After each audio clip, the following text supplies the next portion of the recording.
Today, on Counterpoint, I asked Declan Ganley, a seasoned insider and a supporter of the Maria Steen campaign, what game is afoot and why? I mean, last year, 1 million people voted against the government and most of the commentariat rejecting a constitutional change to marriage. 1 million, that's 2/3 of everybody who voted. This week, however, 93% of Oireachtas members refused to support an independent nomination to the office of president.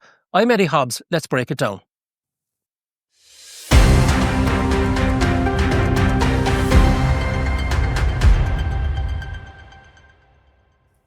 You're very welcome to Counterpoint, Declan. You were inside the Maria Steen campaign. In essence, you were a supporter of her campaign. What do you see here and why? And just to be clear, Eddie, I was not inside her campaign as such, but I most certainly was a vocal supporter of it, and monitored and followed it very closely. And I know people in the campaign very, very well.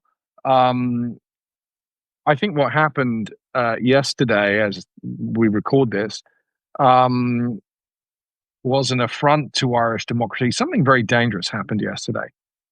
It was a crossing of a Rubicon where we saw a candidate that was and is reflective of a very large portion of the Irish electorate, those people that voted no in last year's referendum. We saw that candidate get blocked, and that's what happened. The candidate was targeted for blocking.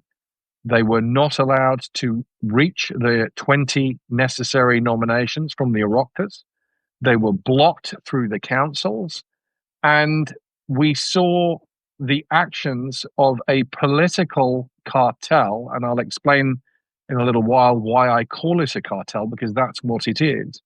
We saw them curating a presidential ballot, reducing the number of candidates that we see on that ballot in a manner that is reminiscent of Iran running its own presidential elections, where you have token candidates, all of whom sign up to the creed of the state and the state apparatus, but where there is no meaningful difference between any of those candidates, and there is no real contest or competition of ideas.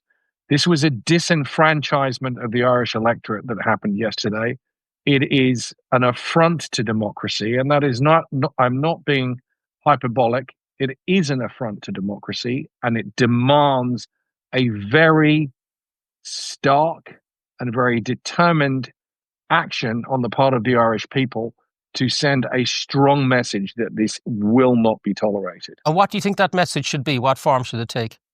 The form should be what they would call a spoiling of the vote. That is, we should exercise our democratic mandate. People did die. People gave their lives for the freedom for us to be able to cast a vote. We should cast a vote. We should exercise our democratic mandate, and we should reject the cartel that and what they are presenting to us on our ballot papers. That is to say, go to the polling booth. Do not sit this one out. Do not vote. They will be fine with that. They want you to be demotivated, to be demoralized. They want you to not vote. Go to the polling booth, get your ballot paper, write number 1 Maria Steen in pen on it, write whatever you want. Cost of living, write whatever strikes you. Write another candidate's name or another person's name if you prefer that to writing in Maria Steen's name. Whatever you want, write it on the ballot.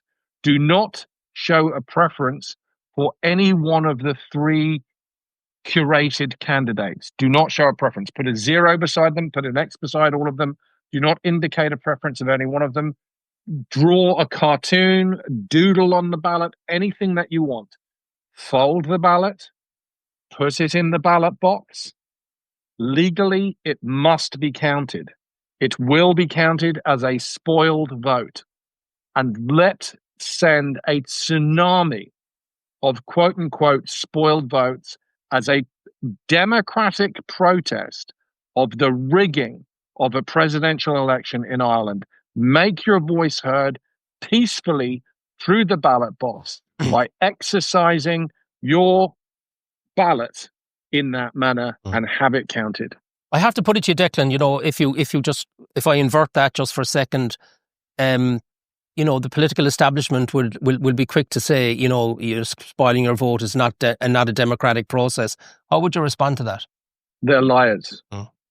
They're absolutely a bunch of liars.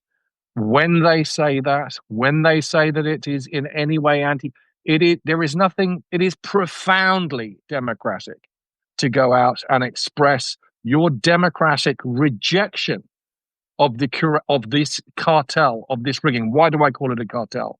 Because we used to have two fine, noble political parties in our country, Fianna Fáil and Fine Gael, and we know the history of those parties. Those parties are gone. They're pretending to exist, but they are brands of a uniparty, of a single party that doesn't have a name. And that's why it is a cartel. The cartel has presented two candidates, plus another of their approval, but two, one allegedly Fianna Fáil, one allegedly Fine Gael. I mean, the Fianna Fáil candidate was going to be running for the European Parliament as a Fine Gael candidate a year ago. Now he's running as a Fianna Fáil presidential candidate, while somebody like Bertie Ahern can't even get on the ballot. But there is no Fianna Fáil anymore. There is no Fine Gael anymore.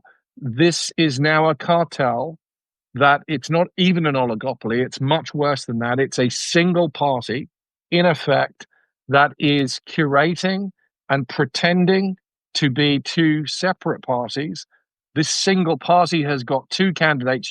There is no difference between those candidates on what they believe or what their policy is, nor is there any difference, meaningful difference, on any policy issue with the third candidate. All of them will serve as rubber stamps for the cartel, which is now a cartel. I have to put it to you then, Declan, if that's the case, just on logic, just on the basis of where we are in this discussion, that they then instead of spoiling your vote, I mean, people then might turn out and vote for Connolly, you know, the kind of preferred coalition of the left candidate. That is your curated protest candidate. That's what you're supposed to do. If you are cross at the cost of living or, you know, pick your issue, you are supposed to go and vote for Connolly. She's your relief valve, your release valve. She's the thing that you're supposed to use to scratch that itch and make you feel like you have some effective way of voicing your objection to this cartel. She is completely part of the system. And you know how I know that? Because she got on the ballot. Nobody tried to stop Connolly from getting on that ballot. Nobody. There was no effort to block her. They know exactly what she is. They know exactly what she will do. She is one and the same in any meaningful way to the other three candidates. They are interchangeable. Why do you think? Why do you think then, Declan, that like each of the councils under standing orders could have simply decided that they were going to select on the basis, or they were going to vote on a secret ballot basis? After all, that's the basis of all our polls. So why did none of them allow for secret ballot? None of them. They were ordered, and this was public. I mean, it was public in the case of Simon Harris. They were ordered not to do it. They were ordered not to vote or not to facilitate the passage of any other candidate other than those that the cartel had authorized. Those were the standing orders. They're just the night before the deadline, you had Willie O'D and apparently other Fianna Fáil members who, in the interest of democracy, not because that they were going to support Maria Steen, but in the interest of democracy, were going to give the final two nominations to Maria Steen. So to facilitate democracy in the way that Michael Healy-Rae did, or the way that Marion Harkin did, they said they weren't going to vote for her, but they, in the interest of democracy, that Maria Steen, of course, should be on the ballot. And they apparently got calls from New York, from Micheál Martin, so reports say, warning them that if they facilitated democracy, that they would be kicked out of the Fianna Fáil party. Mm. Well, That's how the cartel works. Well, what we'll do now, Declan, for those that haven't seen Maria Steen yet, just have a look at this woman and the type of person that could have been, the next president of Ireland. While I'm honoured to have received 90% of the signatures required from members of the Oireachtas, I regret to say that it's not enough and that time has now run out. I entered this race in the hope of giving voters a real choice. Cinse go bhfuil díma beag orm, ach tá mé an bhródúil freisin as an méidir rinnemer go tapig le roinnt léhananta anuas. The response from the public in recent days confirms the hunger that there is for an alternative candidate. Declan, what is it? What is the government so terrified of that they were ensuring that they did not want to have an independent-minded, articulate, intelligent, savvy woman of this calibre inside in the office of president? And is it connected to Agenda 2030 and all of the legislation that they want to accelerate through the pipeline in order to hit these sustainable development goals from the UN? Is that what's driving it? Or is it just they cannot deal with women of this nature? Let's ask I'll ask the rhetorical question. What was it that you saw in the articulate, intelligent, qualified barrister, qualified architect, mother of 5, highly successful, highly intelligent, highly photogenic individual? What was it that you saw in that individual that made you think that you needed to block her political cartel? And the question is the answer, because they knew she would win. They knew that she would expose their racket, their corruption, their putrid mess for what it is. Maria Steen did that during that referendum campaign. She made mincemeat of Micheál Martin on national television in a debate, and they knew that they could not put their 3 mediocre, useless candidates up against somebody of the caliber of Maria Steen, that she would have elegantly and delicately eaten them for breakfast in front of the Irish people, and she would have stormed home with a massive win. They saw that, they knew it was going to happen, and they pulled the plug on having a proper election with a real competition. That's what they did. That's why they did it. They saw and heard exactly what you saw and heard when they saw and heard Maria Steen. Yeah. And how do you see it then playing out, Declan, right? So Maria Steen is no longer there. It's down to these 3 candidates that you've described as you've given your opinion. What do you think is going to be the public reaction to what has happened over the next number of weeks in the run-up to the presidential election? The public reaction, we can see trending from yesterday, for about 24 hours, actually more than 24 hours now, because it's still trending, so almost 48 hours. You have Spoil the Vote 25, that's the hashtag Spoil the Vote, and hashtag Spoil Your Vote. All those 3 hashtags have been trending for almost 48 hours. That right there is the reaction of a decent portion of the public. In fact, apparently, one or all of those hashtags has been outperforming the Iris 25 hashtag. But you can see in social media today, you will not see this in ordinary media, in the state-approved on state-funded media, but you can see how incensed the Irish electorate are with what has been done. The cartel thought they would get away with this.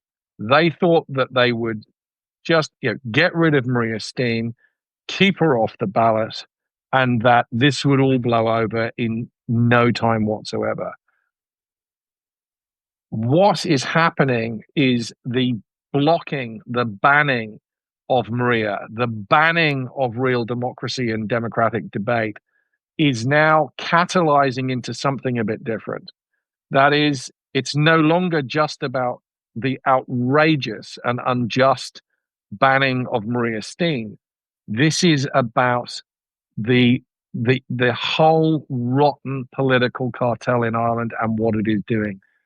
Uncontrolled immigration, a fraudulent human trafficking system, that we are calling an asylum system, that is being blatantly abused by human traffickers and by racketeers who are making billions off the Irish taxpayer through these human trafficking operations. The cost of living crisis, the fact that we are paying the highest energy prices in the world, other than Bermuda, the highest energy prices in the world for domestic consumer electricity, the price of food, the price of diesel, the price of petrol, the price of living in Ireland, the undermining of our education system. People have had it. People can see what's going on. And they can see the cartel that is doing it. And yesterday, they saw the cartel shut down the democratic process so that to deny a conduit, a way for the Irish electorate to voice their displeasure at the system. But now it's backfiring on them, because with the Spoil the Vote 25 campaign, with the campaign to go in and cast the ballots, the idea was that people would just be disenfranchised and disheartened and would just say, oh, I'm not going to bother voting, or I'm going to vote for Connolly because she's somehow a protest candidate. That's what we were supposed to do. But, and I love this about the Irish people, that I always have. They're really not stupid. And they can see what's going on. And I am looking forward to the presidential election day and to seeing a tidal wave of spoiled ballots being cast to tell this rotten cartel where to shove it. And Declan, just an associated question with that. How do you see the mainstream media and the NGO swarm, let's call it that, surrounding the policy making around 2030? In other words, all of the NGOs and the involved in this in the background and the mainstream media. How do you see them behaving over the next number of weeks? Because they're already popping away at Maria Steen along different lines, and they're certainly not giving her a break. I think the public are seeing through that, but I'd be curious to know, how do you think they'll behave? Look, we are seeing a desperate circling of the wagons. They didn't anticipate this reaction. They're panicking. They're circling the wagons. Of course, they're going to attack Maria for having a nice handbag. They can't see past the fact that this is an outstanding individual who, as president of Ireland, would have stood out not just in our country, but on the world stage. She would have been able to stand alongside anybody and make our nation proud. But no, they have to pick on her handbag, because that's where they are. These are small people, very, very small-minded people. What do I think they're going to do? If you take the media, the bulk of, I'll call it the state-funded media, anybody that is getting subsidized by the taxpayer, by government fiat, and that's RTE, it's the largest newspapers, all of them they know what their marching orders are. All of them will be required to legitimize the stealing and undermining of democracy, the rigging of the ballot. They are going to be apologists for it. They are going to do everything that they can to try and prevent and somehow overturn the Spoil the Vote campaign. They are going to attack anybody associated with it. They're going to call this... The irony of ironies is they will call this an affront to democracy. They will use their snobbish tones to somehow say that this is an unpatriotic act. These crooks are going to lie to the Irish people again to try and get them to not go to the ballot box or to vote for one of the curated candidates. And that your viewers, and what's requisite of all of us as Irish citizens, is to see through their lies, to ignore their bought and paid for media, and go and stand up for our country and stand up for democracy by casting a spoiled ballot and exercising our democratic right on election day. So, I mean, what you're outlining there is almost a rerun of what happened during the constitutional referendum in 2024, where the people saw through the cartel. I'm using your words, not mine. The cartel's view, the commentariat, in other words, mainstream media. They rejected it, and they sent a very strong message through to government. It's just working differently now. You're suggesting using the spoil your vote method of sending a very, very heavy and strong signal to government. How do you think that if it works out the way you expect it will, what will be the government's reaction? Look, they're going to do what they did with the referendum result, which is try and make us forget it ever happened. You don't hear them talking about it. It was a massive upset for them, hugely embarrassing on the international stage, humiliating for them. It exposed their cartel, their racket, and they just wanted to move on to something else and stop talking about it. This is going to refocus attention on the cartel, the woke cabal that is running Ireland. It is going to shine the limelight on them. It is going to show the lengths that they are prepared to go to suffocate democracy. It will expose all of that. And, you know, it's interesting, Eddie, when you compare it to that referendum last year, because now we're in a situation, it's not the situation that we wanted to be in, where there is not a candidate on the ballot. There isn't a person that we can vote for, but there is something we can vote against. And it's a really interesting way of saying no to them. And in fact, you can literally write the word no on your ballot. You can write no on it if you want. That's one of your options. We can tell them in our own words what to do with their ballot rigging by casting a spoiled vote on election day. And Declan, what would you say to the people that will be just so despondent from all of this that they've just decided, I'm not going to vote at all? What do you say to those? Don't be despondent, vote. They want you to be despondent. They didn't care that they want you to be despondent. They want you to not vote. What you are supposed to do is you are supposed to either vote for Connolly if you're annoyed with the cartel, or you are they'd rather you just stayed at home or just don't go to the polling booth.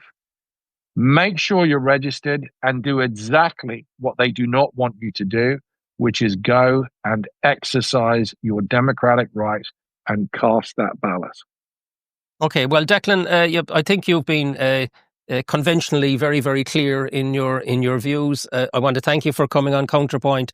I hope to bring you back occasionally, Declan, if you consent to do so. I know you're very busy, but your analysis, given all of your political background, especially with Libertas back in the day and all the rest of it, you know what you're talking about, in my opinion. So I just want to thank you for coming on and being so clear. So if you've enjoyed that episode of Counterpoint with Declan Ganley, you know what to do. Please hit the two big buttons, like and subscribe, and whatever you do, get this content around to everybody. It doesn't matter whether you're left, right or centre. If you believe that Irish democracy is under the kind of pressure that Declan Ganley has outlined, it's our duties as citizens to start sending around this information and getting people to understand exactly what's at stake. Thank you. Until the next episode of Counterpoint.